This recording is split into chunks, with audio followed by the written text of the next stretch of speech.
wanted to point out Bob there, who's down in the corner. Bob Simpson is actually the author of the paper we're reading today. And hey, Bob, how you doing? You're muted, Bob. Wait. Can't hear you. Check your mute button. Yeah, you can unmute. Bottom left. How's that? Everybody's muted by default. Perfect. Hey, Bob. Is that all right? Yeah. Perfect. I'm glad you're here. Bob emailed me after getting one of the papers that one of y'all sent to him, and he wasn't on the list. He's actually been a member of the Research Lodge for a long time. This paper was given in '99. And he said, I recognize some of those names I saw there. And then I happened to pick his paper to read today, so I want to make sure he knew so he could be with us. So I gave him the option to read it. He said he'd rather hear me read it. So, but hopefully he'll answer some questions. I'm sure you'll do a better job, and I write good. I think I don't read so well. I've had a couple strokes, and oh my! So I get emotional over things, and I hear you. I appreciate you doing this, and I'm flattered that you selected this to read. Well, I wanted to pick one that was a ways back. I don't know. I think, well, Rooster, you might have been on the list early on, but I started this email list in 2019, I think. Yeah. So I started with number 1. This is like number 20, I think, but I wanted to pick an early one. I've added a whole lot of people to the mailing list in the last 6 months. So a lot of people, I didn't want to read a newer paper that everybody had just read. So I tried to pick one of the earliest ones that was interesting. Some of them are good reads. Like, it's fun to read about like Bob Allen and some of the early members and all the tributes and all that. But it's like, most people don't relate, and some of them don't. I wouldn't read them again. Some of them were events, like the one we just had, the roast was interesting, but it's not worth me reading to you. So I try to pick one that was old enough most of you all hadn't seen, or at least if you read it over a year ago, maybe you already forgot it. So hopefully it'll be entertaining and not seem like a rerun. I can remember coming to Virginia Research Lodge way back, probably 1970s, but if you didn't get there early, you couldn't get a seat. It was just jammed. Wow. With people. Well, we wanted to get that way again once COVID finally subsides, hopefully. We had our annual. Go ahead. I will say this, as someone who works with the Committee on History, Bob Simpson's work is quite prevalent. So he's done some great work. I don't know how many papers I have of his that I've transcribed. That's the only one that I saw, but I'm sure there's other ones. And he's mentioned by name in another paper. So he's done some good work for the Grand Lodge. Absolutely. Yeah, I'm glad you're able to be here. Yeah, those 2 papers you put out recently. I was Worshipful Master in 1989, and I had Most Worshipful Bill Watkins spoke on a vision, which is, I thought to myself, I went back and read the whole thing again, and he was certainly ahead of his times, because everything he talked about, why Freemasonry is experiencing all these things today. Then Dick Curtis, who was the editor of the Northern Light for the Northern Masonic jurisdiction, he was one of our guest lecturers too. I really enjoyed that one. It's funny because I get the privilege of reading all of these on the free y'all do, and it's some of them. It seems like it could have been written today. It could have been delivered today. The same problems. The one talking about district deputies and restructuring. And I'm thinking somebody could deliver this week and have the same problems, the same things they identified that could change. And so it just seems like, these are 30-year-old papers, some of them, and some 40 years old now, and they're still relevant. I mean, it's still, we don't seem to be resolving these problems. I don't know if that's necessarily a good thing because we don't seem to be addressing these issues. But what they thought back then is the idea of a research lodge is can delve into these problems. The Grand Lodge used to direct the research lodges, go look into this, give us some specifics on these things, give us some metrics we can use to address these problems for the craft. And we did that at one time, but it just seems like a lot of these issues never seem to get addressed. People bring them up and everyone hears it and agrees, yes, we need to do something. And then nothing changes. So, maybe because this is getting a wider, I'm hoping I'm reaching a wider audience with the emails and putting them on Facebook and all that. Maybe more brothers will tune in, maybe more brothers will involve and want to change our direction, or at least think more seriously about the craft. Because I think the biggest problem is for many Masons, they go to one lodge. That's the lodge they belong to. That's the lodge they attend. They rarely visit other lodges. They don't read about Mason. Their whole view of Masonry is just my lodge and the 10 guys I see every month, and that's all they know. And if you at least get out and visit other lodges in your district, you're like, oh wow, that lodge does things different than us. Huh, maybe I can learn from that. And hopefully getting these papers out into the wider internet, that it'll help maybe at least prompt a few brothers to think more about Masonry and maybe, reconsider their opinions or say, oh, I never even considered that. So that's the goal. I'd like to welcome everybody coming in. Go ahead, Shelby. I just want to say that for this unstated meeting, I am here and my unofficial visit as the new master of the George Washington Lodge of Research. Outstanding. So I wanted to make sure that I got a chance to be with my brethren here. Thank you for having me. You're meeting in Fredericksburg? That is correct. Yeah. So we are going to be working on doing a few Zoom meetings as well. We have brothers who haven't been able to participate because they're out of state, and this might be an opportunity to re-engage them. And that's another thing that we're going to try to do. That's great. Well, by all means, we'll be happy to promote it on our Facebook group. We have over 1,400 members now. I can't count how many are in Virginia. If I try, there's probably at least maybe half are Virginians, and then they're from elsewhere. So we can get some attendance for your meetings. We'd be happy to promote it for you. Anything we do to help the other research lodges. We'll definitely keep you. We definitely work with you on that. Yeah, because we all need to work together. There are only 5 of us. So did you get the new report from Mark Hone?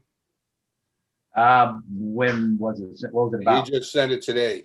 Oh, then no. It's basically the same thing as the COVID-19 drop to 10. Right. It's directly from the Grand Master. Basically, it's our position on where the craft will stand on the rules regarding the new changes. Oh, okay. Yeah, so you might want to watch out for that. Yep. Yeah, I'm not actually in the loop per se, Shelby, because I'm the webmaster, but I'm not the secretary or the master. So, but normally Mark includes me because I've been part of the discussions with all these efforts to get more online and stuff, but I don't always get it. I think you can receive those. All you have to do is get in touch with Kim Martin down at the Grand Lodge office and sign up for announcements, and she'd add your name, I think. Okay. I do hear the executive orders because I did get that from someone in our lodge, but directly from Mark, I mean, Mark's directly in contact with the masters and all that. Yeah, it came to me because I was master, so you're right. Yeah. It also, I think he's also including he may have included the secretaries as well. Right. So I'll forward it to you. I appreciate it. Yeah, I was saying we had our stated last night at Ocean View. I got to do the installing officer part again. And we had right at 25 people, but they had planned to meet Saturday, today, and confer some apprentice degrees within District 35. And originally, we were planning to do several during the month of December. And then with the new governor's edict restricting us to 10, they managed to schedule one for Saturday because the edict goes into effect from the governor goes into effect Monday. But last night, the Grand Master said, nope, effective immediately. If you're not meeting tonight, you're not meeting. So, Yeah, that's what happened to us. We were in the middle of a meeting when it happened. We were doing our own installation. oh my. So Fredericksburg has new officers, and then we get that message, and we're like, oh, okay, we're the last, and we're the last then. Yeah, Ocean View too. With last night, that's it. So yeah, it's unfortunate, and I hear a lot of this from my lodge. Like they had, I think, 2 or 3 different candidates that either hadn't even got their EA, and then one guy was waiting on his photograph, and they've scheduled at least 2 other times. They scheduled a 1-day conferral and told the candidate, be ready on this day. Right. And that's like a month out. And then 2 days before, something changes and the Grand Master says no. And so they tell them more than once, come on this day to get your degree, and then they don't. Right. And that's very unfortunate for the candidate. He's got to be wondering, like, what is wrong with these people? But again, everybody knows, everybody hears from the governor, so they can understand where it's coming from. But still, it's really troubling. We can't bring these people in. I want to thank everybody coming out. We're about 10 minutes in. I don't know how many others to expect. I think I had like 14 signed up to attend. I've got 11 here. I do appreciate y'all coming. I see a few other members of the research lodge here. Bronson is our junior warden, and John London, who is lurking over there on his phone, is our long-term marshal. I think he's been marshal since I joined. So, hey, how you doing, John? I wanted to give a few minutes to get other people in, so I thought we'd all just kind of chit chat for a bit. I'll start the paper when whenever y'all like, but I wanted to give everybody a chance to say something, say hello, whatever. This is unstated. We don't follow any particular order, and I don't want to monopolize the conversation. And if you let me, I will. So, if anybody wants to speak up, you're muted when you join, but if everybody wants to at least just everybody want to chime in, just say hello, say what lodge you're from, and let's go around the room. You want me to call on y'all? Good afternoon, brethren. Jim Reeves, Right Worshipful Master of Lodge Robert Burns Initiated, 1781, here in Edinburgh, Awesome. Grand Lodge of Scotland. I'm also past master of Temple Island 8031, which is under the United Grand Lodge of England. Thanks for the invite. Excellent. Edinburgh, that is great. All right, I'm just going to go around. I don't know what order you see the people. It may be different, so I'm just going to go through my list and just call on you just to say hello. Rooster, go ahead. Good morning. Glad to see everybody out. It's my anniversary today, so Happy anniversary.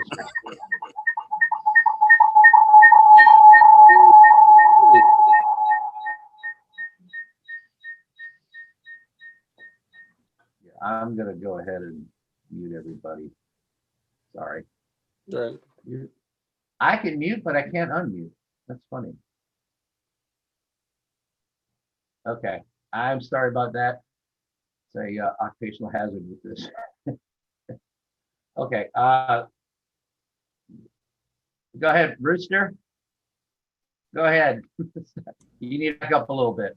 I was muting everybody because of the feedback. You go ahead. Glad to see everybody this morning. Hope you have a wonderful day and enjoy the meeting. And you're our senior warden this year, correct? Yes. Okay. Yeah.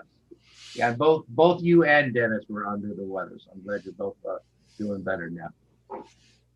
I hope Dennis would attend today. He's the worship master. He was at our last unstated.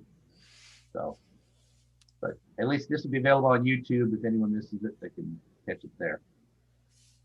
And Shelby, you already introduced yourself. Go ahead, if you want to say anything, go ahead.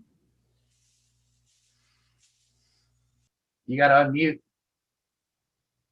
Hold on. There we go. Yeah. Yeah. I don't know what, by the way, I don't know why, but I can mute everybody. I can't unmute you.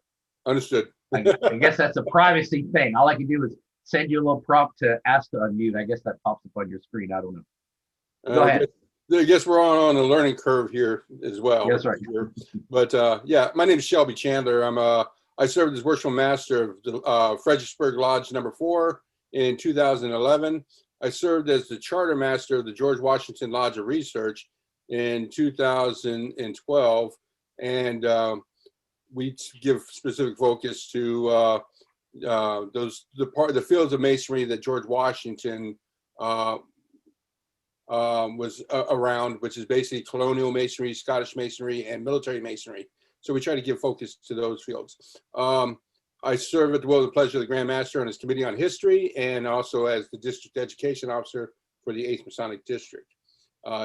Pleasure to be here. Thank you for having me. I am serving as in capacity of, once again, as worship master of the George Washington Research Lodge. Because of COVID-19, we had to have a few changes, and I was one of the few people that can rush over and get a certificate right away. And so I tested for it, got it in all last second. Yeah, this came up last night and I didn't have a good answer. I feel bad. To be master of a research lodge, you still have to have a warden certificate. Is that correct? That is correct. However, the one thing you want to do is you want to premise it as it is for a research lodge. All we have to do as a research lodge is be able to open and close, but the certificate is a full certificate.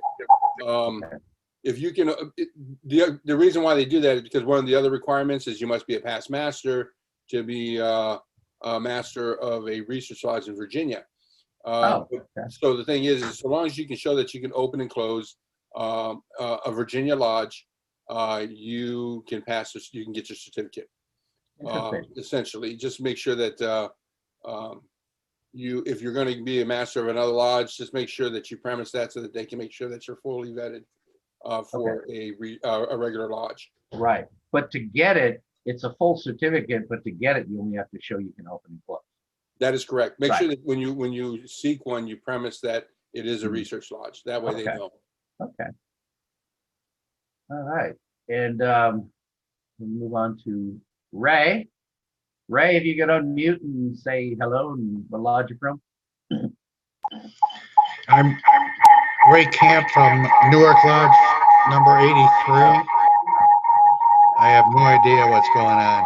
Yeah, oh, I got Ray Camp. Hang on a sec. I got Ray Camp and I got Ray. You're on here twice. Just hang on. Let me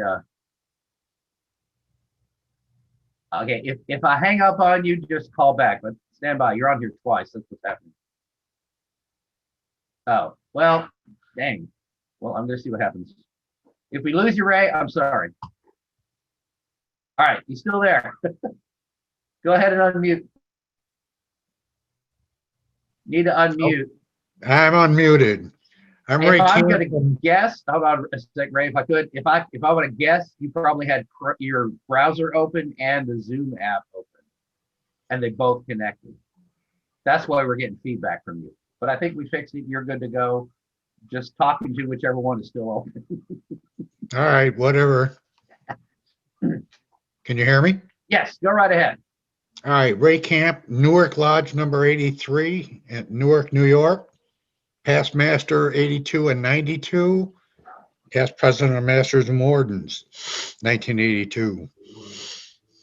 And are you a member of a research lodge in New York? No, You do I didn't know there was one. Do that? I don't know if they have them or not.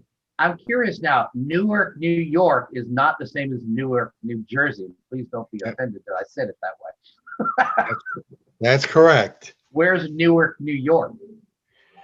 About 35 miles southeast of Rochester, New York. Okay, so not even close to Jersey. Interesting. Okay. Well, good. I'm glad you're here, brother. Let's go on to Bob. We mentioned Bob a little bit earlier, but I want him to get another chance to say hello and give us a little bit of his history. Bob Simpson. I'm a past master twice of Widow Sons Lodge in 1973 and 2009, and I was master of Research Lodge in 1989.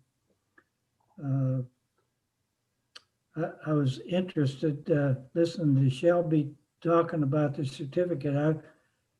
I just retired from the Committee on Work for the Grand Lodge after 43 years. And when we issue those certificates for Research Lodge, we were directed to write on the top of the certificate for Research Lodge only. I don't know whether that's a requirement now or not, but you can only use that certificate for opening and closing the lodge for a Research Lodge. You can't use it for a regular craft lodge, but I'm happy to be here. I appreciate all the hard work you're doing. Alan Roberts used to publish books each year. I forget what they were called. The transactions. Yeah, transactions. I can't even find them anymore. I used to have them, and he'd include all the papers and so forth during that year, and he published them. I don't know where you got all your information, but you've done a Herculean task getting all these online like you have. Well, I appreciate that, Bob. Keith Heinerman was very nice in helping me get all of these. I believe I have a copy of every transaction from 80 through 2000. I think it's 2004. I'd have to go look at them all.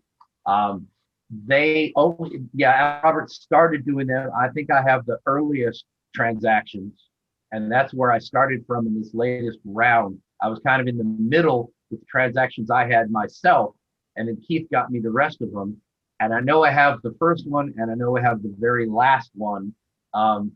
Unfortunately, we had, let's see, it was Leonard Mitchell Killian who was doing the transactions the first time, I believe, and he passed away, and we didn't get the records from him. And he passed away, and no one went and got his copies, his digital copies, whatever he had. So we lost what he had done, other than the ones that had been printed. And then I can't think of the brother's name. Bruce, you remember the guy? He just passed away a few years ago. He was a past district deputy, I think, past district deputy grand high priest who was doing the transactions. It would either be scarce or Burcham, and no, he lived here. He lived in Chesapeake, I think. I can't think of his Gurney. name. Huh? Gurney. No, it was like McCarthy or damn. I just saw him a few years ago in South Norfolk, right before he died. He died like 2-3 years ago now. It'll come to me later. I know he was past district deputy, but he was master like 5 years ago. But anyway, he was working. He had managed to get. He was putting the research papers together to do the transactions again, and he passed away. So I was reluctant to even start. It seems to be a curse if you get involved. But I have all of the physical. We have not done transactions since 2000 or 2004. I think was the last one. So we haven't issued any for almost 20 years. Yeah. For whatever reason, the person who volunteered to do it just started and never got it done. And that's what I've been asking for a while. So once I'm done with the actual transactions I have, I scan them all in and put them online. And John London was actually going to work with Keith and go into the Grand Lodge and getting the older minutes, going back to the very beginning of the Research Lodge, and get a copy of the papers and scanning them and sending to me. And we haven't, I don't know where we are with that, but that's my plan. We're going to have to go back and, for the earliest ones, go to Grand Lodge records, and the papers are submitted with the minutes, and we have to scan those. And then newer ones we'll have recent minutes. Keith will have them, and we'll have to scan those and get them online. So what I'm working on right now is the easiest part. And Keith also gave me a copy of a number of papers that hadn't been put in transactions, but he had a paper copy that he provided to me. And I've gone through all those, and I'm working through the books right now. So I have enough to keep me going for a few months, and then we'll have to try harder to get the rest of them. They're there, but it's more of an effort to get them together. But I want to get them all online. And I plan to do that by the end of 2021, get every single one of them. Even if I don't email them out by then, I want all of them brought in. And I have a digital copy. I want to get a buffer ahead of me. So every week, all I do is just grab one and send it. Because right now it's like, I need to finish reading the book, scan all of those, hurry up, read them all, proof them, clean them up, and then send one out. And I want to have a nice buffer so it's not an effort every week. If I don't feel like working on it that week, I just grab the next one and send it because that's quick. The part is scanning them and all like that. But I'm enjoying doing it. It's nice to read all of them and to read all the other things in the transactions. We don't publish all of those, but Alan Roberts, I butchered his name earlier. Alan did a good effort of, he had a little intro of a synopsis of the year at the beginning of each transaction and what went on. And it's interesting to read all that stuff and go back and history. Let me make a note to I think there was a Scottish brother on here. I'm also an honorary member of Old Aberdeen Lodge in Aberdeen, Scotland. I've been there several times. Wasn't there a Scottish brother on here? Aye. Yeah, there he is. Yeah, from Edinburgh. Yeah, Old Aberdeen is that's a low number if I remember correctly. I don't have it right in front of me.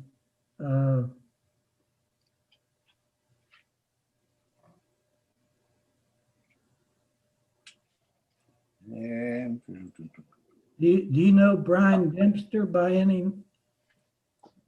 Brian Dempster. Don't recall the name.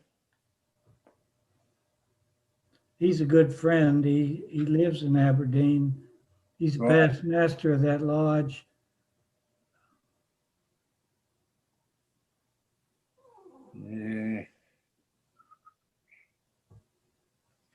Trouble is, my book has them all in number, and Is that Aberdeen number one?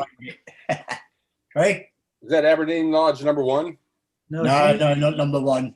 Okay. It's old Number Aberdeen. one's Edinburgh St Mary's. Okay. It's old Aberdeen. Old Aberdeen. Okay, got it. By the way, Rooster, it was Jerry Walters. He's the fellow I was thinking of. It's not Lodge of Aberdeen, Aberdeen City, is it?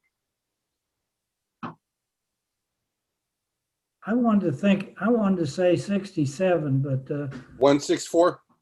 164. Yeah, you're right. Yeah. You knew it was 6 something. Yeah. Yeah, it's Old Aberdeen 164. When you Yeah, said Lodge Old Aberdeen. I Yeah. knew what to look for. Great. Yeah, Brian Dempster's the secretary.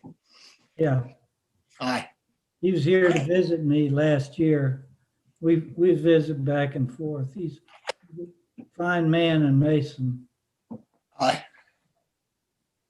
Aye. Be nice for you to come back again when all this is over. Yeah, it's a mess. Yeah, unfortunately, we haven't met since March. And we won't know until mid-January if and when we're going to be able to meet again. So 1781 being a summer lodge, we lost out the whole season this year. Yeah, we hadn't met since March, and we just started again in Virginia here in August or September. We're allowed to start meeting again. Yeah. I think it was. Okay. I want to introduce. I'm going to jump ahead to our newest attendee. I'm sorry. Okay. I want to welcome Brother Plamen Latif down at the bottom. I'm butchering your name. I'm sorry. If you want to unmute and go ahead and introduce yourself. Yeah, I'm here. And you are? Introduce yourself, brother. Okay.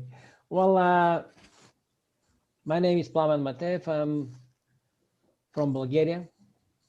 I am immediate past Grand Master of the Grand Lodge of Ancient Free and Accepted Masons of Bulgaria.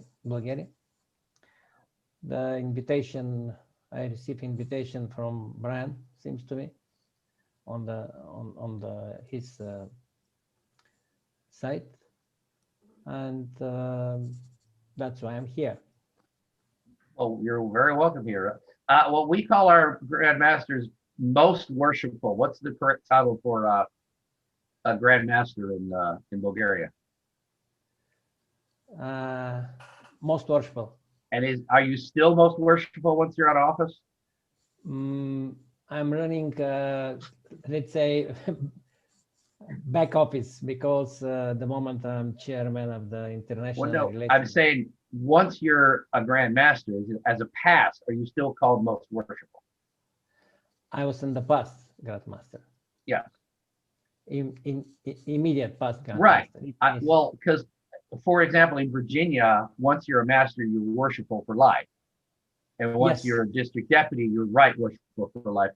And Grandmaster most worshipful. Some jurisdictions, well, for example, I think like Royal Arch, you're most excellent while you're Grand High Priest, and then you're right excellent. Unless I've got that wrong.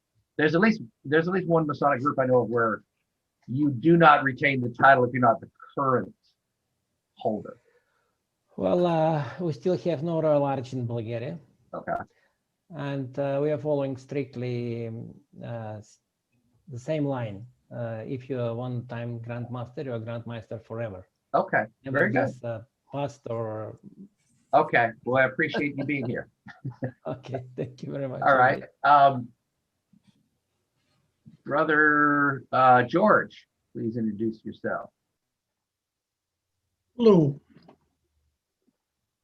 My name is George Patterson. I'm the Worshipful Senior Warden for Lodge St. James BURA number 424. That lodge is based in Hawick in the Scottish borders. And the reason I'm here is I just like to try and find out as much as I can about all things Freemasons. Very good. I'm glad you're here. I do believe we have more non-Virginians than Virginians. I'll put it that way. That's great that you're all here. Robert, go ahead and introduce yourself.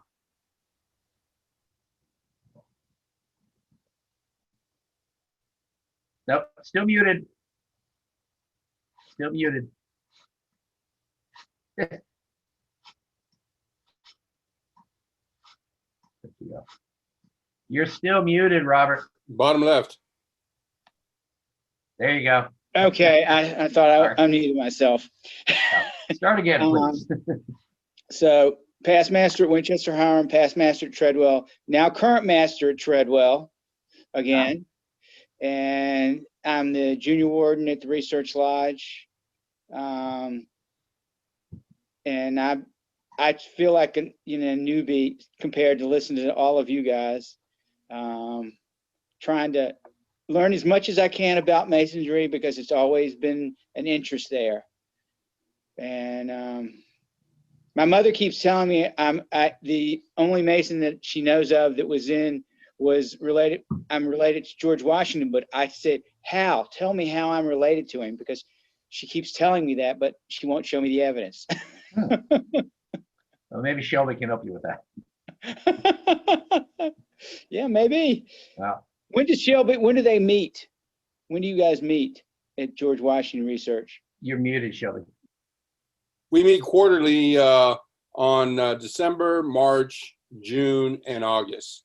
We were trying to premise it on the times when he was initiated, pass, and raise, but it just didn't work out that well. And quarterly seemed to be more efficient, and the first Saturday of the month seemed to just work out better.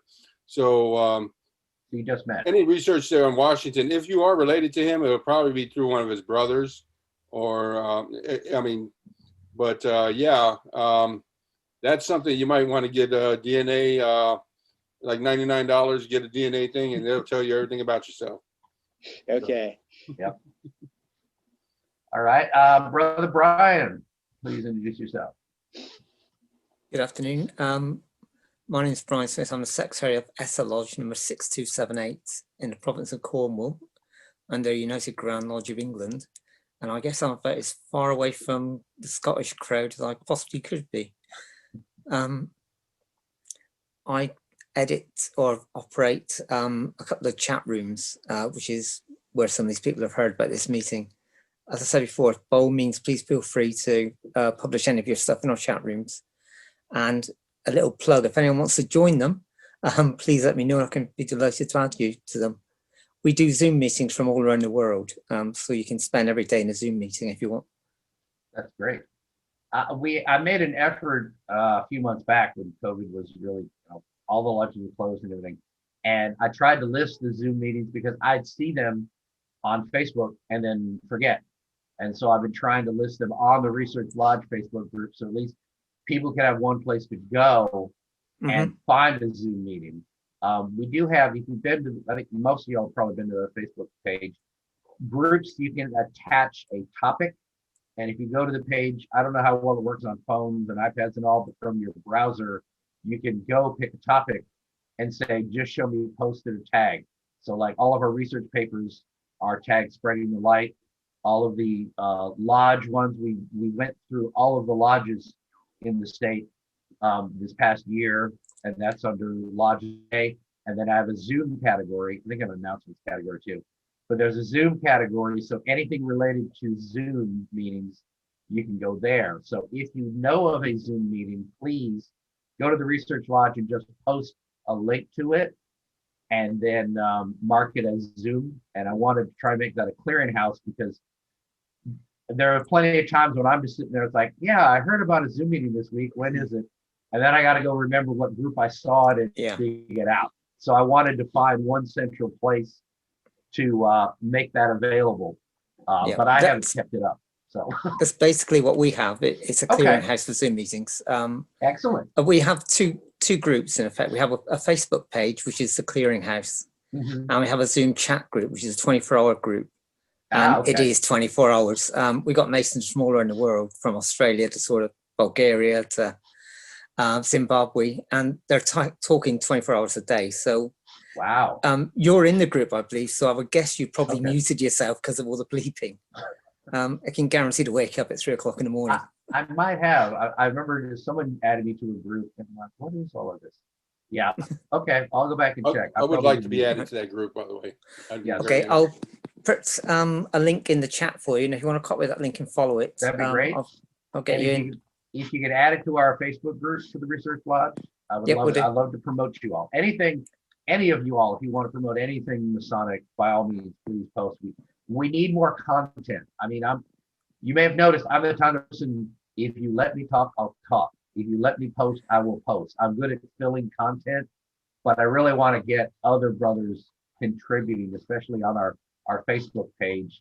I don't want to be the only one putting anything out there. So, it's a chance for everyone to come and put something in there so I can learn stuff too. But I encourage anyone to post on our Facebook group about anything Masonic related.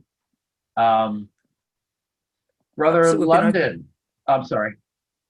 Someone spoke up. Perhaps it would be an idea if you were to post your Facebook posts in the chat as well, so that again, anyone who hasn't got it would have a copy of it. Okay, yes.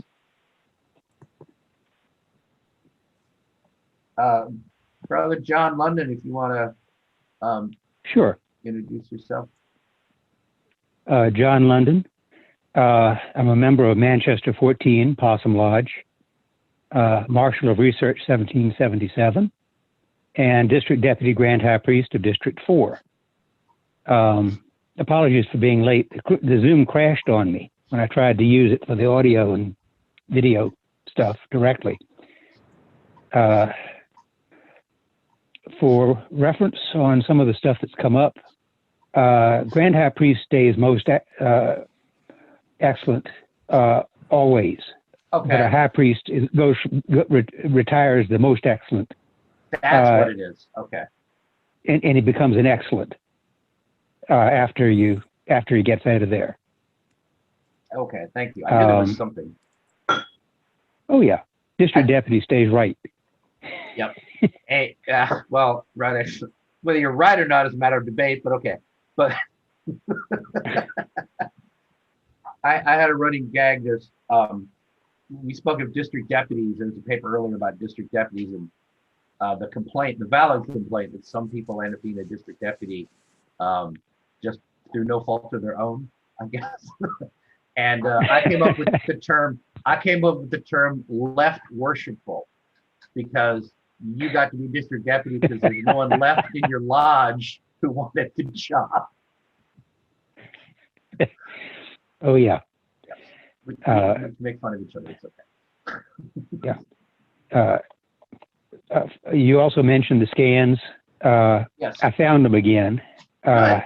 I've gone through several computers. I understand. And I've got them, and I need to clean them up a bit. It turns out the scanner wasn't working well at the beginning, but I can get them to you. Okay. So that's on my to-do list again. Okay. Thanks for the prompt. And so you have them as like JPEGs Actually, I think I have them in ping. in pink? But, Okay. I'd like them yeah. as is, like just as images, because I run them through. There's an online service I use. It's free, but I like having the original graphic so I can read it to do the editing Sure. myself. So yeah, Okay. just get me the pings if you can. Earliest first, because when I finish the transactions, I want to go back to the very first papers and march forward from there, and then start on the newer ones.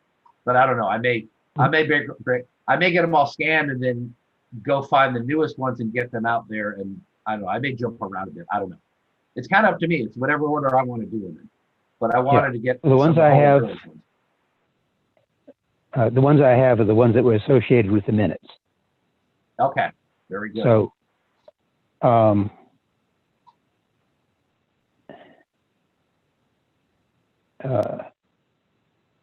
and I've got a completely unintelligible note at the bottom of what I'm taking notes on.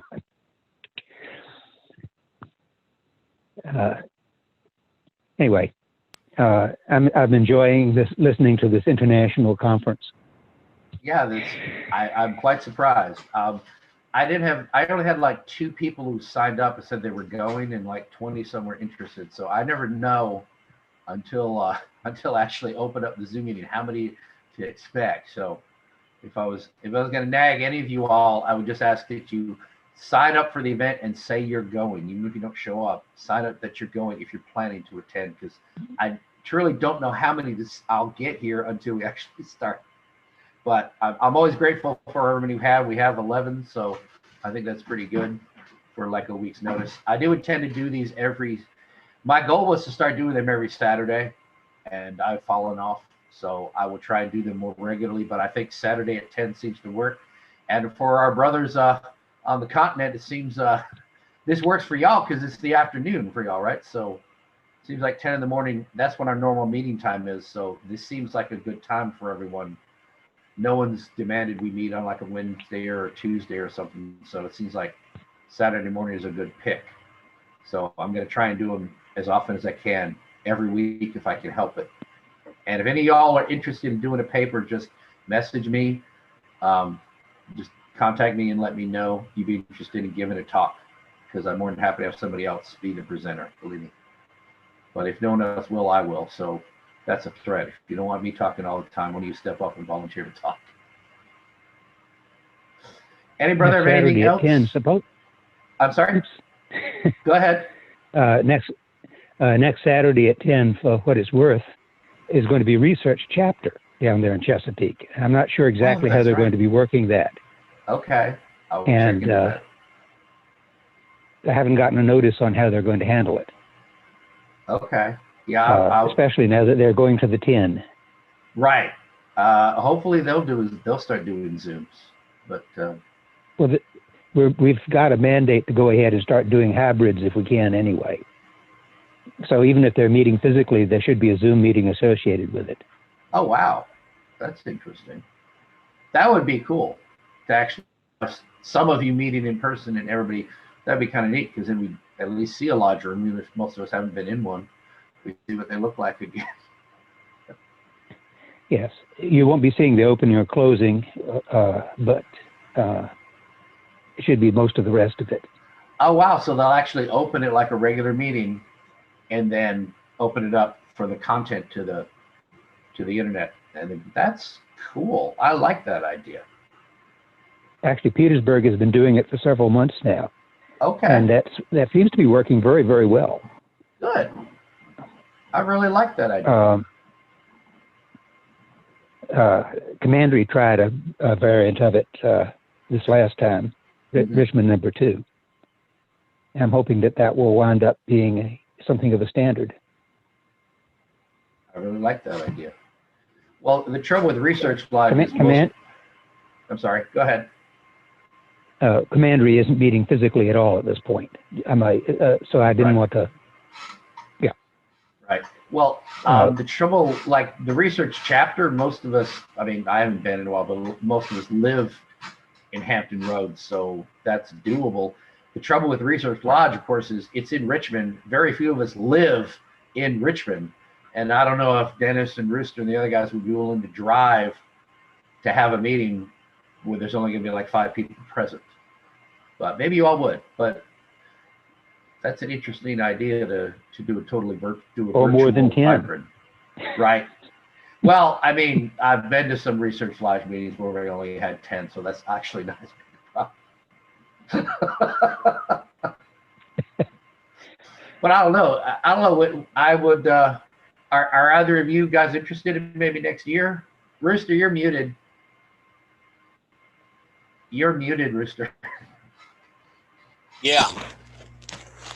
Would you be interested in doing that? Where do you live, by the way? I live in North Tazewell, Southwest Virginia. Oh, okay. So you're a ways away. Yeah. Would you be open to doing something like that? Opening the Research Lodge with just 10 members or less and then hosting it online? I have no idea how to do this stuff. Right. Okay. It's new to me. Well, I mean, if we physically met, you could actually do petitions and do legitimate business. We can only do so much online. Well, for now, we'll meet online then, and I'm open to supporting whatever you all want to do going forward. Yeah. Can I say something to that real quick? Go ahead. Just to let you know, and I know that you, Chris, understand this pretty well. One of the problems with Zoom is that anything that we do on online is digital, which means it's recorded somewhere. Yes. One of the advantages that the Commandery had is they just didn't put anything secret or sacred on there. They do a short form, and that's how they're able to get around that. We have a more difficult problem in the Blue Lodge in being able to do such. One of the ideas that's been, I know a lot of people are trying to think outside the box on how to recover with the limitations. One, Brother Chris Tripp, worshipful Brother Chris Tripp, came up with an idea that that he's going to see about. Maybe I should let him do it, but basically I'm thinking about doing the same thing with the George Washington Lodge of Research, and that is talk with the Grand Lodge about the possibility of opening up a tiled lodge, going to refreshment, have a Zoom meeting where you can discuss with the brethren any business, and then afterwards, after you close off the Zoom meetings, you go back to labor and you meet the will of the brethren on whatever they would have voted on, since only 10 people can show up. Yeah. And then, so basically you're doing everything under refreshment, and you go back to labor later. And you do the business. And basically, whatever the consensus was on the Zoom meeting, that's what's done by the 10 who's physically there. That's an interesting idea. Well, I mean, to put it in terms non-technical people can relate to, if we had a lodge meeting, say we had a guest speaker who was not a Mason, you go to refreshment, you go downstairs where you have ladies present, or you bring everyone in the room. For example, when you have a youth night. So when you're at refreshment, you can have anybody in the world there. Thus, you can literally put that online and then come back to labor to close. And hold is basically what you're doing. Yeah. So that would be in compliance with the law then. You're right. We couldn't just fire up a meeting, even if there's no ritual going on. Yeah. But yeah, you would. I mean, inevitably, if we were filming a lodge meeting, someone would stand up and give the due guard or something else. So that's the problem that we have to watch out for. Yes. But I've never seen. Will this be done in the regular lodges? Yes. Apparently, in UGLE, some lodges have actually been, when they were meeting to the rule of 6, they were actually opening the lodge, normal fashion, then call off, go to refreshment, strike up a Zoom meeting with all the other brethren, because obviously you can only have 6 in the lodge, going through any votes and propositions and whatever else, making a decision, recording it for their own benefit, minuting it, what the result of any ballots were. Then they would resume, call back on. The secretary, obviously, and Master and whoever the other 4 that were there would then say, well, this was what everybody said, pass the resolutions, close the lodge, and getting away with it that way. And it worked well? Very similar. Did it work well? It worked. We had to, in my English lodge, we had to do something. We had some important business to discuss, and that was the only way we could get round it. Yeah. So basically, we have a Zoom chat every other week anyway, which is just a bit of banter, much the same as what we do up here in Fife, which is, we do this every night up in Fife. But Right. the Temple Island one is probably about every fortnight or so. And to discuss anything, you can't mention any secrets or whatever else. Or anything. And it works well. This is what we're talking about doing. Yeah. Yeah, That's yeah, very it works absolutely well. And, you know, you've opened up a tiled lodge. You call off, so you go to refreshment. Yeah. And you can even actually take it into the dining hall and do the Zoom meeting. So anyone that actually manages to get into the Zoom meeting unofficially, all they see is a room with tables and chairs, which is not even laid out for dining. And then an unofficial vote, and then when you go back to labor, make it official. That's right. Yeah. It's very Wow. good. Yeah. That's I like that exactly idea. what I'm going to pass it along to my lodge. Yeah. But we still can't do degrees, which is the main No, complaint. you can't. No. So Well, we're out of luck. one thing at a time. Although they can in England, very abridged ones, because they only need 5 to form the lodge. We can do the first and the second in England, but we can't do a third. That's The right. first, Yeah. First doing is the a first one. it's a laugh. It's no way would we do it. It means the candidate's got to walk around wearing dark glasses. It's Basically sunglasses. just not going to happen. Right. Now we can't do any degree work in Virginia right now. Well, as much as I joined the free willing discussion, this is great. I did want to get to the paper in case anyone wanted to leave after the paper, but I'll keep the Zoom meeting open as long as you all want to talk. But if there are no objections, I'm going to go ahead and get into the paper now. Get Joe quiet here. All righty. And I'm very grateful for those who might have come in late. Bob Simpson here in the red shirt. He is the author of this paper and a past master of Virginia Research Lodge. He and I recently started communicating, and I happened to pick his paper, so I wanted to make sure he was aware that he was able to attend. So he may well answer questions if you have any at the end. All right, so here we have the selected history of Widows' Sons Lodge number 60 by Worshipful Robert E. Simpson, given in Virginia Research Lodge number 1777 on March 27th, 1999. This has been a very difficult subject to prepare to share with you today. There is just so much that I would love to share with you, but time will not permit a thorough review of 200 years of the history of Widows' Sons Lodge number 60. So I've selected several important events and tidbits that I hope you will find interesting in this, the bicentennial year of Widows' Sons Lodge. I will tell you that a hardbound book has been written and is at the printer as I speak. Copies will be for sale. If you would like to reserve one, please let me know. The first record of organized Masonic activity in Albemarle County, Virginia, can be traced to the surrender of Lieutenant General John Burgoyne's 8,000-man British Army at Saratoga, New York, by the Continental Forces under the command of General Horatio Gates on October 12, 1777.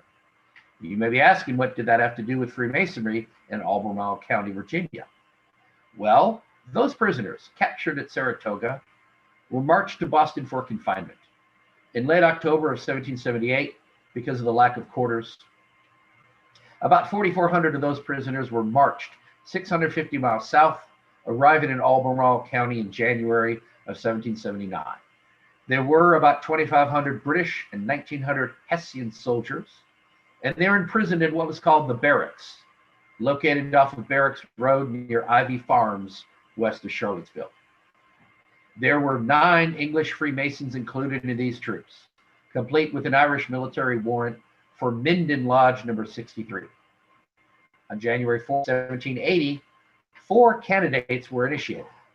Among them were Johannes Heinrich Karl von Bernowitz, an ensign in the Prussian army. 3 more candidates were initiated on February 22, 1780. A table lodge was also held that same day.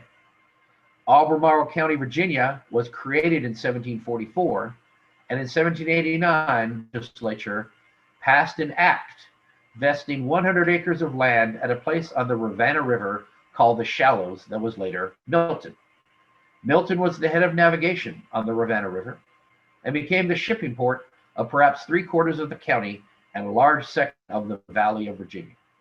The minutes of Widow Sons Lodge record many of the men who founded Milton and who operated businesses there. On October 17, 1799, a dispensation was issued by the Grand Lodge of Virginia authorizing the establishment of a lodge in the town of Milton by the name of Widow Sons Lodge, and appointing Edward Moore, Master, David Anderson, Senior Warden, and William Clarkson, Junior Warden. On December 10th, 1799, a charter was issued with 34 charter members, and the lodge was designated Widow Sons Lodge number 60. The first bylaws have some interesting tidbits. It shall be the duty of the worshipful master at every meeting, when time will admit, to give the brethren the benefit of a lecture in which degree the lodge may be setting. Every person who recommends a candidate shall deposit 1 guinea in the hands of the treasurer, or be answerable for the same to the lodge. Every member shall pay into the hands of the treasurer 1 shilling and 6 at each monthly meeting. The fee for initiation and passage shall be 1 4.4 and 1 2.2 for raising. Every brother, except in case of emergency, who may wish to be passed or raised, shall produce a certificate to the lodge, signed by one of the officers thereof, testifying his eligibility to seek advancement before it shall take place. On February 13th, 1800, the lodge purchased a floor cloth. You'd be wondering, what is a floor cloth? Prior to the initiation of a candidate, one of the Tyler's duties in Widow Sons Lodge was to draw the lodge, or trace in chalk, crayon, or charcoal on the floor symbols associated with the degree to be conferred. We use slides today. Tradition tells us that the candidate was obliged to erase all pieces of the diagram at the conclusion of the degree. Just where is that floor cloth? It is a priceless piece of early American art, 1800 to 1820, and is presently in the possession of the Southern Museum of Decorated Art in Winston-Salem, North Carolina. They purchased it from a pawn shop in Richmond. We have no idea how it got there. The establishment of a recruiting station at Charlottesville, Virginia, following the outbreak of the War of 1812, added to the importance of the town. With a general suspension of trade at Milton, the majority of those of Widow Sons Lodge had moved from Milton to Charlottesville and had established residence. The lodge found it desirable to move to Charlottesville, but there was resistance. Charlottesville Lodge number 90, which had been established in 1812, did not want the competition and objective. It wasn't until December 13, 1815, that the Grand Lodge granted the move to Charlottesville. The first meeting of Widow Sons Lodge in Charlottesville was held on April 15, 1816, at the general mercantile business of Branham and Jones, located on Court Square. For whatever reason, Charlottesville Lodge number 90 ceased to meet and went extinct on March 31st, 1821. A major event in the life of the lodge occurred on October 6, 1817, when Widow Sons Lodge joined Charlottesville Lodge number 90 in laying the cornerstone of Central Lodge, which is now Pavilion 7 on the lawn, and in 1819 became the University of Virginia. An entire chapter in the lodge history is devoted to this event. Editor's note, I just published a paper detailing the laying of the cornerstone. If you haven't received that, you should be receiving that in another week or so. It has been the custom among the fraternity of free and accepted Masons from time immemorial to assemble for the purpose of laying the cornerstones of churches, public buildings, and monuments when requested to do so by those in authority. Widow Sons Lodge has frequently had the privilege of conducting or participating in this most interesting Masonic ceremony by laying the cornerstone of many of the prominent public and religious edifices in Charlottesville. References are already been made to the participation in the lodge in the laying of the cornerstone of Pavilion 7 at Central Lodge, University of Virginia. Among the other occasions on which Widow Sons Lodge officiated participating in the laying of a cornerstone and Masonic honors were, and there's a list of about 20 different churches and such that were cornerstones relayed, including the George W. Wright Memorial Pavilion, which was also documented in a paper recently. Pictures of many of these structures no longer in existence are included in the history book. The record of the cornerstone laying ceremony had led many to conclude that Thomas Jefferson was a Freemason. After all, he granted the lodge's permission and participated in the ceremony, but he was not, and this issue is discussed in detail in the book. A permanent home for the lodge was a search that lasted over 90 years. Widow Sons Lodge first permanent home was purchased in 1892 on the very corner in which the lodge meets today. This search for a permanent home was covered in detail in the book. The Morgan Affair and the anti-Masonic movement had a tremendous effect on Freemasonry. In the state of New York, there were 500 lodges in 1829, and 3 years later, there were 52. Widow Sons Lodge suffered a 3-year suspension of activity during the early years of the 1830s, but it was one of the few special communications that James A. Leach was initiated in the lodge.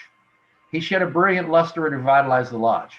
This distinguished Mason was recognized and was elected the first Grand Master from Widow Sons Lodge in 1854 and again in 1855. There have been many interesting and important men who have been associated with Widow Sons Lodge, and Benjamin Franklin Ficklin was no exception.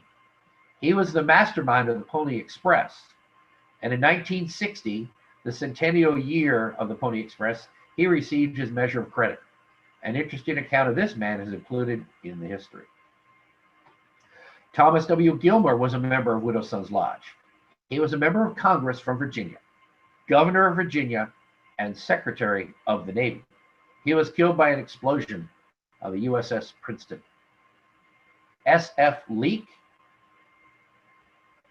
was a member of Congress from Virginia and lieutenant governor of Virginia. John Walker was a senator from Virginia, and Francis Walker also served in Congress from Virginia. It is interesting to note the members of Widow Sons Lodge who served as missionaries: E.L. Woodford, China; Claude Marshall Lee, China; Dr. Thomas H. Daniel, Korea; John Mercer Blaine, China; and Christopher Scott Martin, Thailand. The Virginia legislature declared on April 17, 1861, that the Constitution of the United States of America was no longer binding on any citizen of this state. That assembly was presided over by Valentine Southall, a past master of Widow Sons Lodge. The 19th Virginia Regiment of the Confederate Army, composed of citizens of Charlottesville and Albemarle County, Virginia, survived 10 major battles and numerous skirmishes. The Battle of Gettysburg was to be both its high and low point. The 19th was under the command of General George Pickett, who was a member of Petersburg Lodge number 15. He was supported by 2 other Virginia Masons, General James L. Kemper, a member of Lynn Banks Lodge number 126 in Madison, and General Lewis A. Armistead, a member of Alexandria Lodge number 22.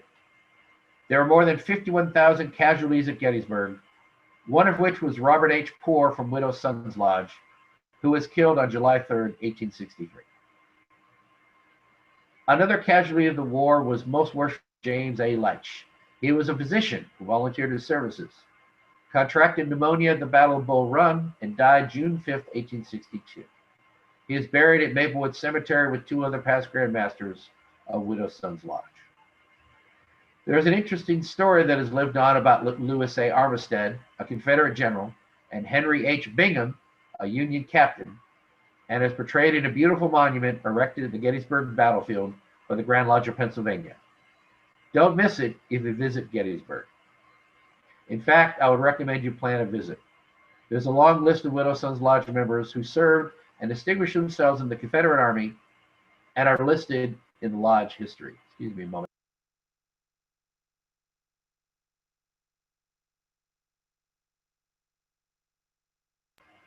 Sorry, I got talking to the background. All right. Widow Sons Lodge performed the last rites for many Confederate soldiers, most dying at the Charlottesville General Hospital. Widow Sons Lodge had burial lots at Maplewood Cemetery, which was used to bury its members who were not able to purchase lots. In January of 1863, the lodge purchased additional burial lots at Maplewood, which it still owns today. There is very little mention in the records of Widow Sons Lodge regarding the conflict between the North and South until September 1st, 1862, when it was reported that the enemy was defeated at Manassas and the army was marching on the capital. A resolution was adopted on November 1st, 1862, to exempt enlisted men serving in the army from payment of dues. On December 26, 1862, Widow Sons Lodge granted use of its hall to Lee Lodge number 209, which was attached to General Lee's division.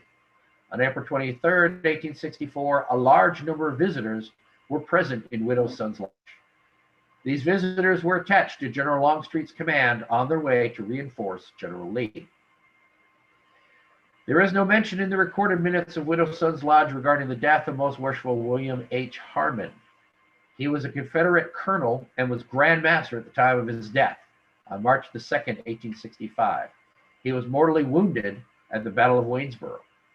Colonel Harmon had served as a gallant officer, not only in the Confederate Army, but also in the war with Mexico. There was also no mention of the surrender of General Lee's army at Appomattox on April 9th, 1865, or the death of President Lincoln on April 14th, 1865. There is a true story that I would like to share with you. General Sheridan's Union Army, under the command of General George A. Custer, arrived in Charlottesville on March 3rd, 1865. They were met by the mayor, Mr. C.L. Fowler, and representatives from the university. They surrendered the town, and the protection of property was guaranteed by the Union general. General Merritt and General Custer were also present at the surrender. Some days after the surrender, the lodge was called to bury one of its members, Brother John L. Keller.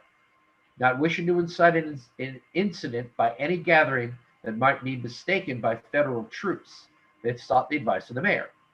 The mayor called on General Merritt, who was in active command of the city, and advised him of the death of Brother Keller, relating to him that Mr. Keller, who was a Mason and had distinguished himself as a Prussian sergeant at the Battle of Waterloo, requested permission from the Masons to bury him with Masonic rites. General Merritt sympathetically offered to have the Masons among his soldiers bury Mr. Keller with Masonic rites, and also to detail a guard of honor to fire a salute at his grave. When this courteous gesture was tactfully declined, General Merritt assured the mayor that the Keller family and the Masons would in no way be disturbed. The occupation of Charlottesville by federal troops continued for some time after the actual cessation of hostilities between the North and the South. The Brethren of Widow Sons Lodge accepted the situation and went about the task of rebuilding their hopes and their fortunes. The following letter to Widow Sons Lodge from Brother A.F. Higgs, the last commandant of the Charlottesville Military District following the Civil War, is an appropriate ending to this part of history of Widow Sons Lodge. It was dated March the 7th, 1868. Brother Wertenbacher served as a colonel in the Confederate Army, and when war was over, Brother Wertenbaker, returned to his job as postmaster. When he refused to take allegiance to the United States, he was removed. Most Worshipful Master C.C. Wertenbaker, Widow Sons Lodge, number 60, Virginia. Sir, As this will be perhaps the last time I shall meet the members of this lodge in this temple, I desire to thank them for the hearty and brotherly welcome extended to me on this advent here, for the continuing act of kindness shown to me by them since my residence in this pleasant city, and to assure them that time can never lessen the gratitude I feel towards the brothers of this lodge. It has been my pleasure to testify to Brother Masons of the North that the craft in this section asked neither the nativity or occupation of a brother, but when satisfied that he was worthy and well qualified, the right hand of fellowship was extended, and a stranger in a strange land, he found himself in the house of his friends, a welcome guest.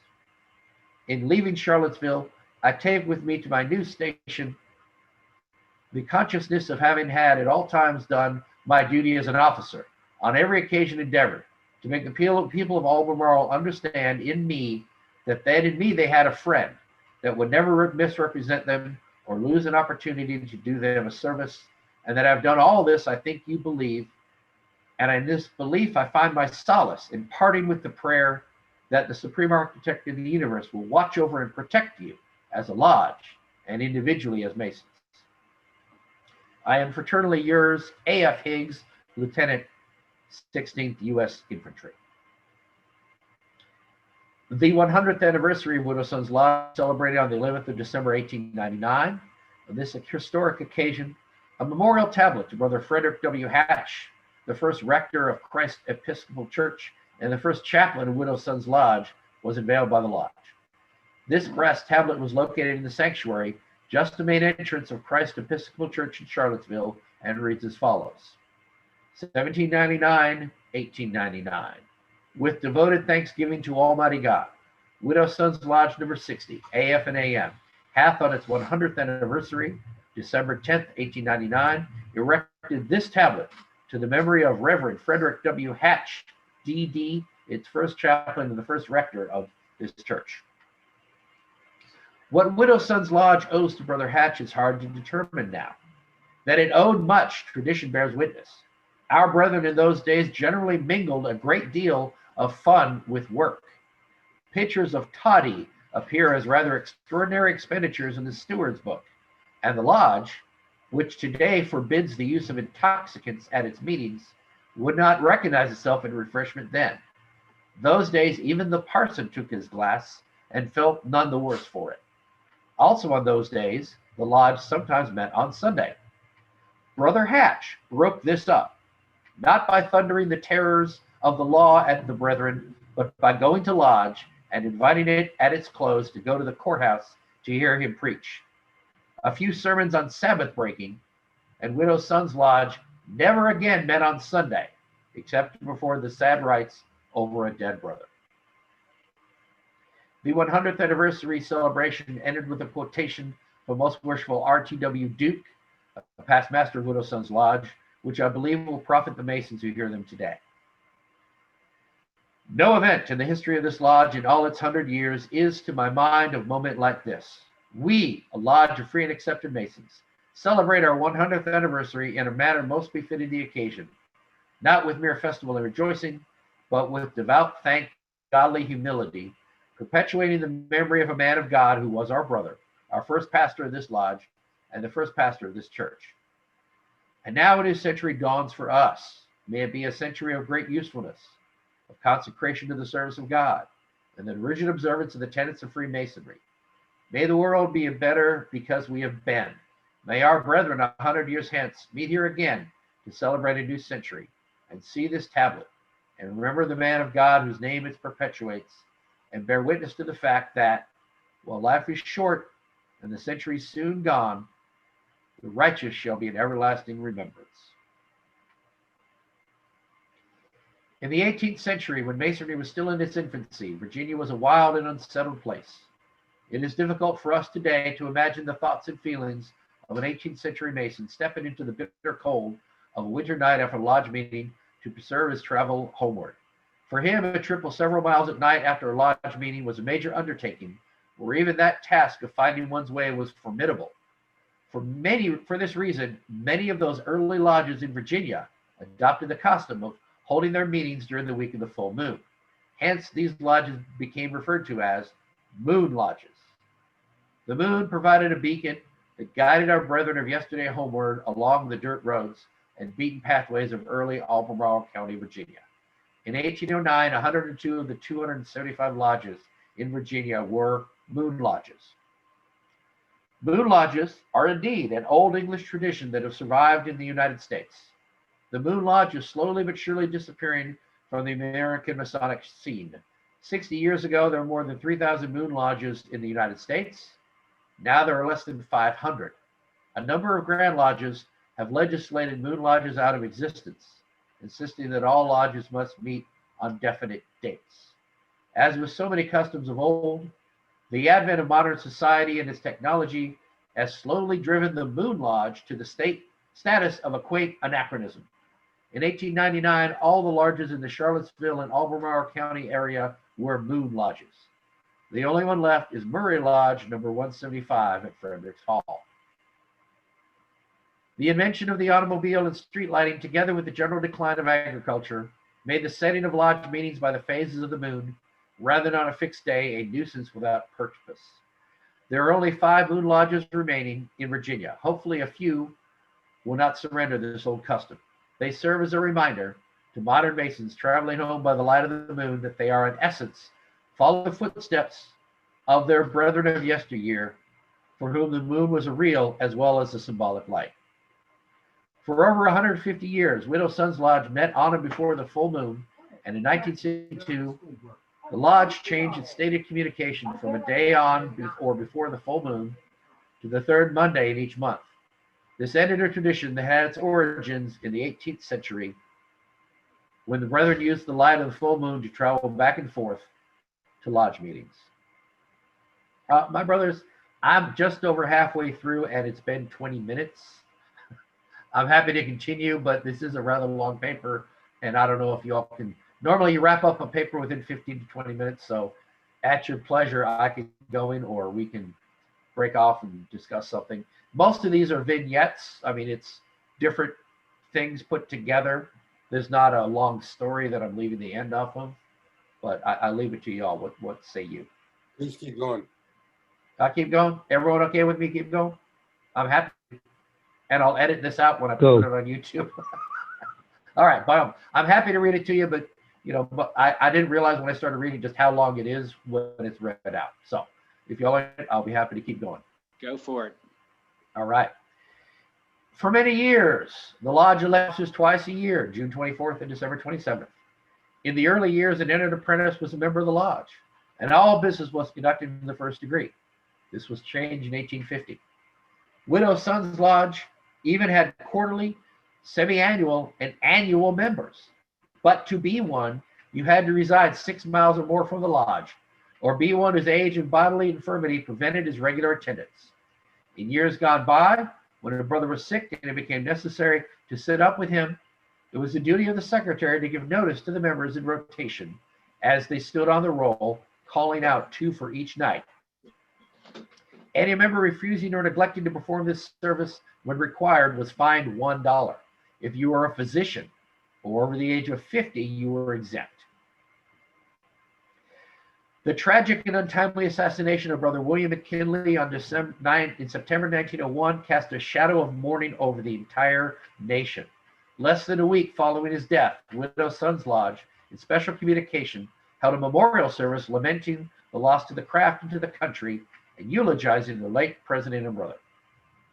The apron used by President McKinley at the Masonic ceremonies commemorating the 100th anniversary of the death of George Washington at Mount Vernon, December 14, 1899, was presented to Widow Sons Lodge by worshipful William R. Duke, to whom it had presented by his brother, R.T.W. Duke, Jr., who was then Grand Master Masons in Virginia and presided at the ceremonies. The apron had been purchased by a past Grand Master Woodbury of Colorado and given to Grand Master R.T.W. Duke, Jr. to be given to the president. It was handed to Brother McKinley on the electric car while he was en route to Mount Vernon and placed by him in his overcoat pocket. He remarked that he did not suppose it should be worn until the procession was formed at Mount Vernon.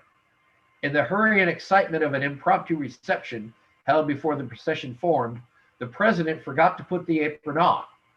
and after the ceremonies were over, finding it in his pocket, handed it to Grandmaster Duke with an expression of the oversight and saying he will be pleased for him to accept it. Grandmaster Duke presented it the same day to his brother, who presented it to Widow Son's Lodge. The apron is of plain white lambskin and is still in a fine state of preservation. Though not actually worn at the centennial exercises, one can still say that it was used by the president on that historic occasion. After the fall of Fort Sumter, Brother McKinley enlisted in the 23rd Ohio Volunteer Infantry. He was hospitalized in Virginia for injuries received in battle, and he was greatly impressed with the friendliness of a Union surgeon toward Confederate wounded. He later discovered the men were Masons. He marveled at the bonds which persisted through the war and made haste to join the Masonic Lodge. A Confederate worshipful master raised Brother McKinley in Hiram Lodge number 21, Winchester, Virginia, on May the 3rd, 1865. He was given a demit so that he could take his membership back to Ohio, where he affiliated with Canton Lodge number 60. He became a charter member of Eagle Lodge number 43, later to be renamed William McKinley Lodge.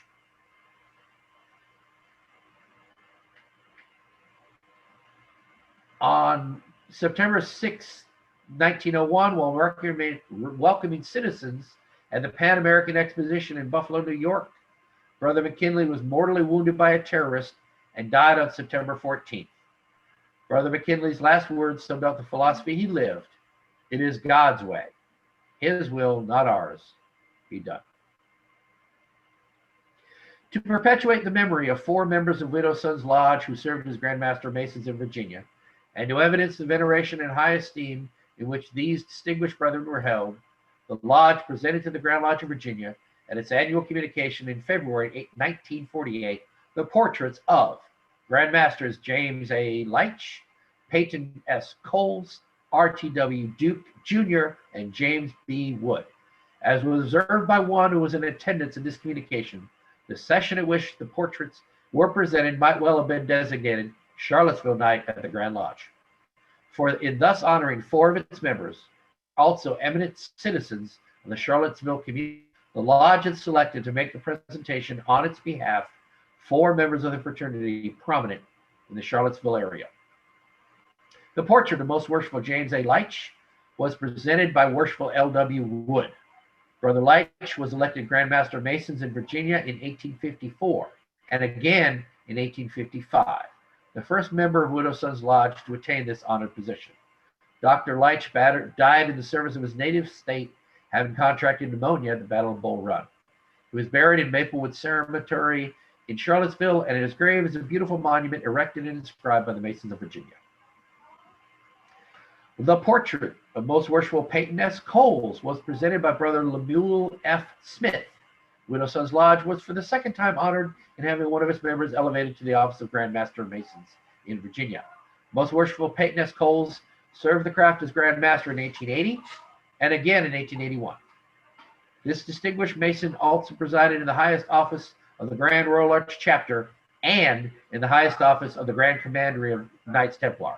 In 1 year, 1881, Peyton S. Coles filled the offices of Grand Master, Grand High Priest, and Grand Commander, an honor no other Mason in the Commonwealth of Virginia can claim. During Brother Cole's second term as Grand Master, Widow Son's Lodge, in the most interesting ceremony, presented to its distinguished member a silver trowel for his use in laying the cornerstone of the Yorktown Monument in 1881. Following his tenure as Grand Master, Brother Coles was, in 1883, appointed Grand Lecturer, a position he held until his death in 1887. Worshipful John S. Battle of Charlottesville Lodge number 55 and former Governor of Virginia presented the portrait of Most Worshipful R.T.W. Duke Jr. In recognition of his outstanding ability and distinguished service to the Masonic fraternity, R.T.W. Duke Jr., a past master of Widow Son's Lodge, was elected to serve as Grand Master of Masons in Virginia in 1898 and for a second term in 1899. He was the third member of Widow Son's Lodge called upon to preside over the Grand Lodge of Virginia. At the conclusion of his distinguished career as an able lawyer, accomplished scholar, cultured gentleman, matchless orator, and devoted Mason, he was laid to rest in Maplewood Cemetery near the grave of his predecessor, Past Grand Master James A. Leach. Right Worshipful S.F. Ham, a businessman, presented the portrait of Most Worshipful James B. Wood. Again, in 1915, Widow Sons Lodge was privileged in having one of its members elected to preside as Grand Master Masons of Virginia. Most Worshipful Wood was the fourth member of the lodge to sustain this distinguished position. Evidences of devoted an entire service to the fraternity in general, and Widow Sons Lodge in particular, over a period of more than half a century, fill the minutes and are remembered in the hearts of those who knew him. Brother Wood was also laid to rest among his Masonic brethren in Maplewood Cemetery. Thus, in Maplewood Cemetery, within a few paces of each other, are the graves of three past Grand Masters of Masons in Virginia, all of whom were eminent and revered Masons, members of Widow Sons Lodge. These portraits are displayed in the Grand Lodge Museum with those of other past Grand Masters. A photographic reproduction of each portrait was made and adorns the walls of Widow Sons Lodge. A more detailed biography of each of these distinguished Masons is included in the history book with the other past masters. As part of our bicentennial celebration, it is planned to replace a wreath at the graves of these brothers. The name of another past Grand Master of Masons in Virginia was associated with Widow Sons Lodge. In 1885 and again in 1886, the Grand Lodge of Virginia was presided over by Most Worshipful Francis H. Hill. This distinguished Mason and lawyer from Madison, while not a member of our lodge at that time, had first seen Masonic light in Widow Sons Lodge during 1865. Membership is of interest to most keepers of statistics. Historic Masonic membership trends somewhat follow the major conditions that existed, such as the Morgan Affair, wars, depressions, and recently the general decline of all mainline churches and fraternal organizations. The time of the Morgan Affair was a particularly unhappy period in the history of Freemasonry in America, when a violent campaign against Freemasonry was launched in many of the states. It arose out of the death of William Morgan. Mr. Morgan, together with a newspaper man named David Miller, published an expose of Freemasonry. He was subsequently reported to have been murdered, and this led to the anti-Masonic campaign launched by some irresponsible men for political purpose and based on false accusations that a group of Freemasons had conspired to kill Morgan for his exposure of Masonic secrets. Freemasons were personally attacked in many states, and scores of lodges were closed between 1829 and 1838. It was 65 years later, 1864, before Widow Sons Lodge had 100 members. 40 years later, the membership was over 200. And in 14 years later, the membership had grown to 300. The membership grew ever slowly during the first 50 years, and through the strong leadership of influence of Most Worshipful Leitch, the membership took an upward turn. The influx of new members pushed the membership over 100 during the Civil War, and membership remained steady over the next 30 years. The Depression caused the membership to decline. During and after World War II, membership resumed the rapid growth experienced in the early years of the 20th century. The membership reached its peak in 1862 at 384. And as of this paper, they had 366 members. Now, it is interesting. In November 1966, representatives of the 8 Widow Sons Lodges in the United States met in Washington, D.C. to form an association of Widow Sons Lodges. The 8 lodges, all east of the Mississippi River, all as follows.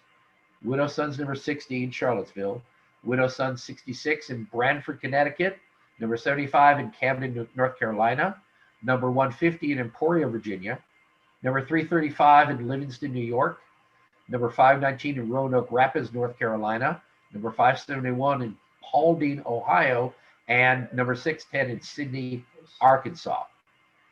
Widow Sons Lodge number 60, represented by Worshipful Burris and Worshipful Manson, became charter members of the association and invited the lodges to meet in Charlottesville during the fall of 1968. This association has offered the brethren in these lodges a tremendous opportunity to meet and enjoy fellowship every 2 years. The host lodge for the 1998 biennial meeting was Widow Sons Lodge number 519 in Roanoke Rapids, North Carolina. There has been a long relationship between the Charlottesville Masons and the Jewish community, and one chapter of the lodge history is devoted to our Jewish brethren. The first Jew to arrive in Albemarle County was named Isaac. He was born in Frankfurt, Germany, about 1760, owned a number of lots in Charlottesville, and made his living as a merchant. He was also a Freemason. We do not know what lodge he was made a Mason, but we know he affiliated with Door to Virtue number 44 in Charlottesville in 1795. He later became a member of Widow Sons Lodge. He died in 1837, was buried in Meshalom Cemetery in Richmond. David Isaac traded all kinds of goods from his Main Street shop, the current site of the Williams Corner Bookstore. He earned a footnote in the history of the University of Virginia by selling Thomas Jefferson's overseer a ball of twine that was used to lay out the first of the university buildings, Pavilion number 7, the cornerstone of which was laid by Widow Sons Lodge.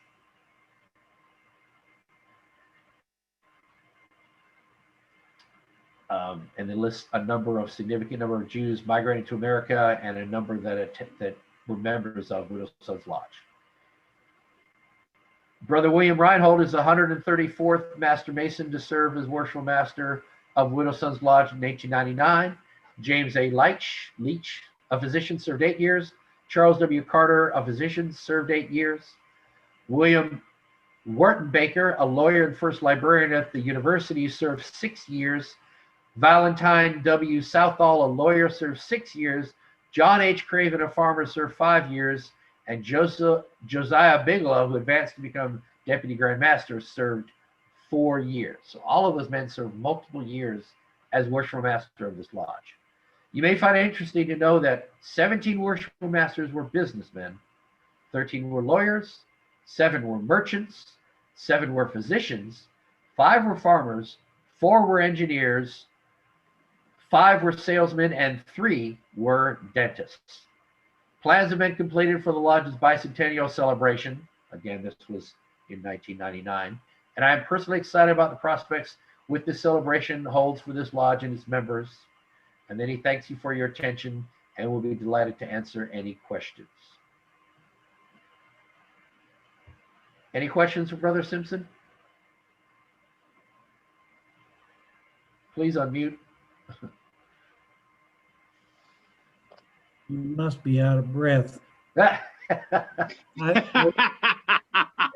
I'm sorry I drank all my water too fast. I wondered when you mentioned you were going to read this or wanted me to read it. I should have told you, I knew it was 19 pages and it might be a tad bit long, but yeah, it did seem to like, well, it was similar to another one I'd read, which was about half an hour, so I thought it'd be okay, but I think I went about 40 minutes with that. So yeah, I need to pick a shorter one and break it up into pieces or something next time. But a lot of really good information. It was very interesting. It was, I realized you were pulling from, there was a book that was published and you were just pulling selected portions out of the book or out of the history and putting together the book, or? yeah, the book that was published in 1999 was the first edition.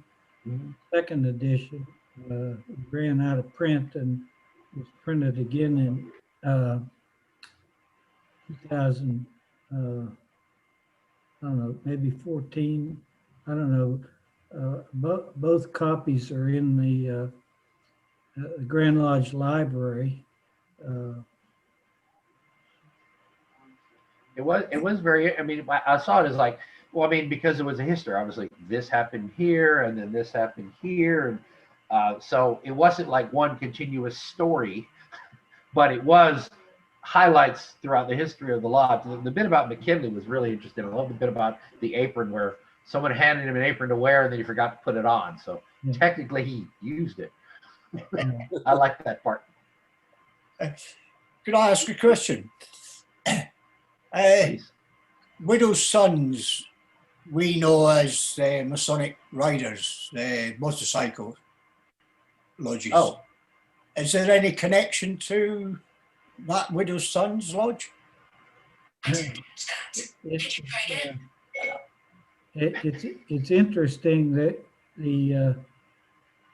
when the charter was applied for, when you go back and look at the Grand Lodge proceedings, it's listed as Widow's Son, or whenever the charter was applied for. And then when it was given, it was Widow's Sons Lodge, and that was the lodge, the way it was used. It's interesting, most of our lodges in Virginia here wear aprons with blue colors, but back then, everything was green. I think, if I recall correctly, over in Scotland, a lot of the lodges, I have an apron, past master's apron from the lodge over there, and it's green. Of course, it has the clan tartan on the apron as well, but the green was used for probably 50 years before it was changed to blue. Yeah, well, green aprons, pure green aprons, tend to be Province and Grand Lodge. But each lodge in Scotland has its own apron anyway. Oh, wow. And that can be any colour under the sun, to be honest with you. Great many of them with a tartan edging. Yeah. One thing I'd like to say about the Widow Sons motorcycle group that you're talking about, while they are very active here in Virginia, of course, for the age of the lodge, it was more based, the name Widow Son was more based on Masonic lore. Yeah, I gathered that. We do have the clubs very active in Virginia, and I'm sure they're very active where you are as well. Well, yeah, you would have brought it up, but yeah, but the thing is it's based off the same lore, but that's all it is really. It's Italian, it's Masonic, and that's it. No, I just wondered if the Motorcycle Association had actually derived itself from. I don't believe so. No, Not- it came out of not to Virginia. my Outside of knowledge. Virginia. No. What's interesting is we have, now this is, the paper today was on Widow Sons Lodge number 60. And I'll spell this out. Widow apostrophe S, Sons apostrophe, Lodge number 60. That's based out of Charlottesville. In Virginia, there is also a Widow's Son, Widow apostrophe S, S-O-N, Lodge number 50 in Emporia, Virginia. Not exactly the same name, but very close. Very close, yeah. I think it's 150. I said what? Did I say 150? I think you said 50. Oh, I'm sorry. Yeah, 150 in Emporia. Sorry, I'm out of breath. Sorry. As I mentioned earlier, and I don't know how many of you, I assume, is everyone here a member of our Facebook group for Research Lodge? Anyone not a member? No, I'm not. I'm not a member. Yeah, well, you should be. I can get Brian to sort me out with that one. Okay. Well, what I did this year, because I've been doing the research papers, and I started in January of last year, and my goal is to send one a week and get through all 50 years of our lodge. But what, I'm sorry, I got to mute a few of y'all here. Feel free to unmute if you want to say something, but what started in January of 2019, sending out the papers, and I don't think I'd sent more than 30 over the course of the year because I just fell off some weeks. So I made a concerted effort in January of this year, and I tried to bring in a lot more people to sign up, and I made an effort to do it every week. But also, I think it was like the day before, it was like New Year's Eve, I'm thinking, I want to do something different. And I noticed that there were almost 300 lodges in Virginia, and it struck me, it's like, well, there's 300 lodges, 365 days in the year. What if I could cover every lodge one a day for a whole year? So I committed myself and said, starting with Norfolk number 1 on January 1st, I walked through all of the lodges in Virginia. And then I looked up, I have some records on the Research Lodge website, basically the lodge location and number. The Grand Lodge of Virginia has a page for each lodge. There's like 3 or 4 pages that they have their history if they bother to submit it. And then the lodge sometimes have websites, sometimes have Facebook page. So every day I'd read what the Grand Lodge has and read what the website or Facebook, if they have one that has their history. And I walk through every single lodge over the course of the year and encourage the brothers, go visit their Facebook page, go visit their website, and cataloged all 292 lodges in Virginia, ending in in November. I think it ended up first part of November I finished. But it was really interesting to me to see the huge variety just in Virginia, all of these different lodges, all the interesting origins. I was able to find one interesting fact about each one that I put in the post. And the challenge for me was I like the colored backgrounds. You can only type so many letters when you have a colored post. So I would sometimes, I ended up shortening district. And there were some times when I just put 40, I started putting the district in parentheses and people say, what's that number? So I had to say like District 44. Some of them I dropped the word lodge away. So it'd be widow's son 60 in, Charlottesville. And there are some, like if the lodge name was the name of the city, I'd leave that out. I played all kinds of tricks to get it to fit. But there are days when I'm sitting there and I type it all out and it turns back to white. I'm like, oh, crap. So I back out to it's my pretty color again. Okay, let me just take out this word and shorten it. But I managed to get it to fit. There was one lodge, it was like, one lodge, I think it was Yorktown, had like 8 different charters for the same lodge, all these different numbers. And I managed to fit it in there, all of the numbers anyway. But that was a lot of fun for me. And I tried to put one interesting fact in the post, in the initial, something about them. And then, of course, all of the comments, I could go at great length and had most of their history in there. But it was a challenge for some where they didn't bother to submit, because every secretary was asked to submit a history to the Grand Lodge. Most of those histories are at least 10 years old. They don't bother to, they haven't gone back around and said, give us an update. But some lodges are absolutely nothing in the Grand Lodge other than when they were chartered and where they are. And I'm like struggling to find something to say about each one. That was a fun fact in the first post. Yeah. Just to let you know, also as part of the Committee on History, the Grand Lodge's Committee on History, we're supposed to approve the sketches of the history for each lodge. That's going to be put on the website as well. Oh, good.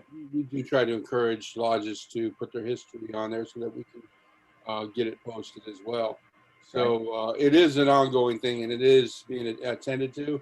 It's just finding someone in the lodge to actually do the work. Yes. You can't do it all yourself. Right. Well, you're welcome to whatever I have. That's all under Lodge of the Day. So you're welcome to go to our group and I appreciate take anything from there you want. I will let you know that Bob has been very helpful in all his work that he's done. We do tap into that quite a bit too. Right. So, Bob, I'm sorry, Bob who? Bob Simpson? Oh, okay. Oh, good. Very good. Okay. That's some very good work for Grand Lodge. Excellent. Mostly with the past Grand Masters. Right. Well, I have to say it's a funny thing because like I'm really, there was one brother a couple of papers back where he remarked that that research lodge members are the cream of the crop in masonry, that we take it, what I put it is, we take it more seriously. We want to get more. We don't want to just go to a regular lodge meeting and attend. We want to do more. I've always been interested in research. I think I was probably like senior deacon or junior warden in lodge. So I'd only been a Mason like 5 some years when I joined Virginia Research Lodge. And that's always had an appeal to me to dig into it and learn more.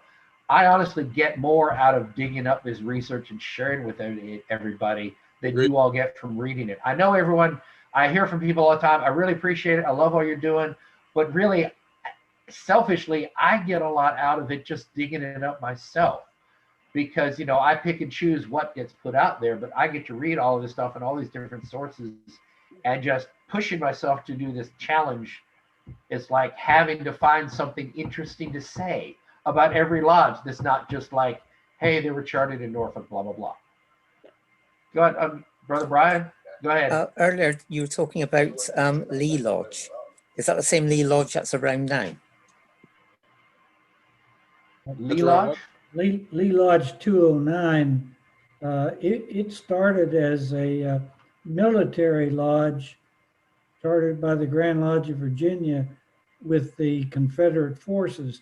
It is currently a chartered craft lodge in Waynesboro. In fact, I'm a member of that as well. So you probably know Mark Phillips. You probably know Mark Phillips then. Yes. Yeah. Yeah, he's a very good brother, very knowledgeable too. Yeah, he's one of our group with the ESSA group.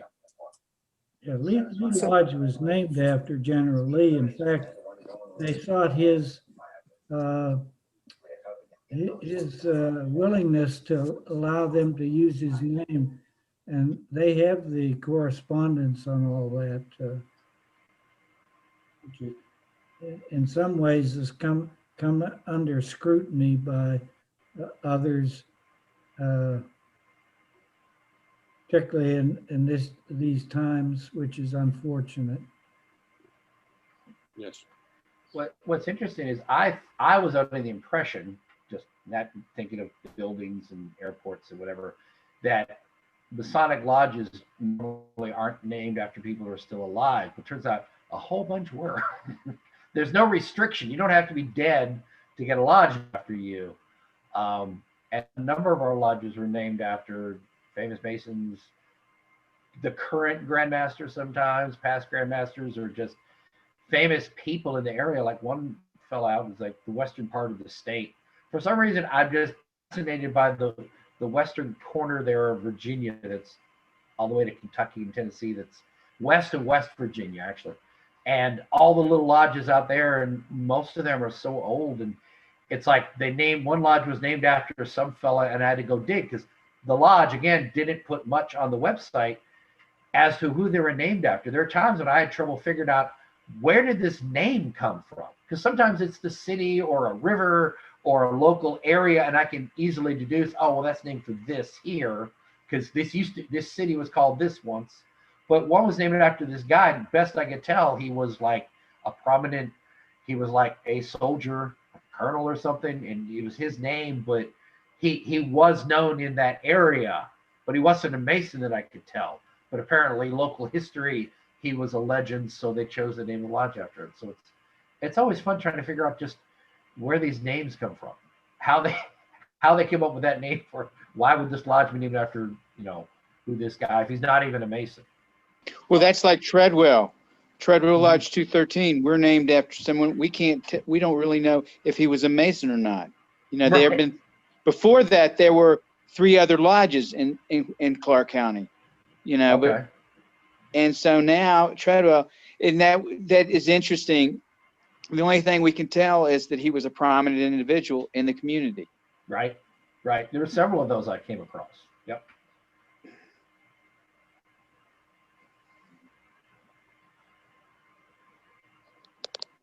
Thank you, Christopher, for a very interesting talk. Yes. Great to be with you guys.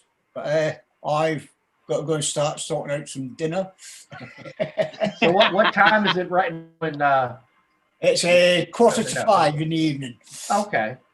So this time works well for you all then, because it's early evening for y'all. It's not too early in the morning for us. We normally meet 3 o'clock in the afternoon. It started. Okay. We do have some that start at 4 o'clock, 6 o'clock, 7 o'clock. Right.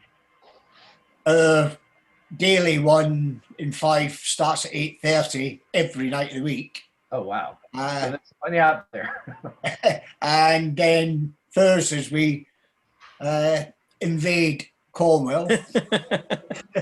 Yes, and you're very welcome. Usually. Well, quite often take it over, but that's fine. Don't worry about it. But no, it's great, especially in the current situation. No Masonic meetings, can't go anywhere because of restrictions. So you're stuck indoors all day anyway. There's only so much housework you can do. Well, no, I don't know. My wife found plenty of things for me to work on in and around my job. It's like, well, you're home. You can paint this. You can paint that. Oh, I don't have that luxury anymore, unfortunately. But anyway, thanks again, brother. Thank you all for coming. It's great to have this. And yes, I hope to keep having these on Saturday mornings. That seems to work well, and I appreciate everyone coming out. If anybody has anything else to say, or we're going to go ahead and call it. Be healthy and safe. Yes. Thanks again to everyone for coming. Thank you very much. Thank you. Appreciate it a lot. Thank you. Yes, Brian, hopefully see you this evening. Yeah, see you later, Jim. Enjoy See you it. later, Paulman. And of course, See any that- other gentlemen want to join us, so I can, Okay. the link's in the chat, Yes. the ESSA chat. Yes, I'm gonna be going through that now. I have to. Yeah. Yeah, Jim, the meeting Jim was talking about, is the details are in there as well. So by all means, pop along to that. Yeah.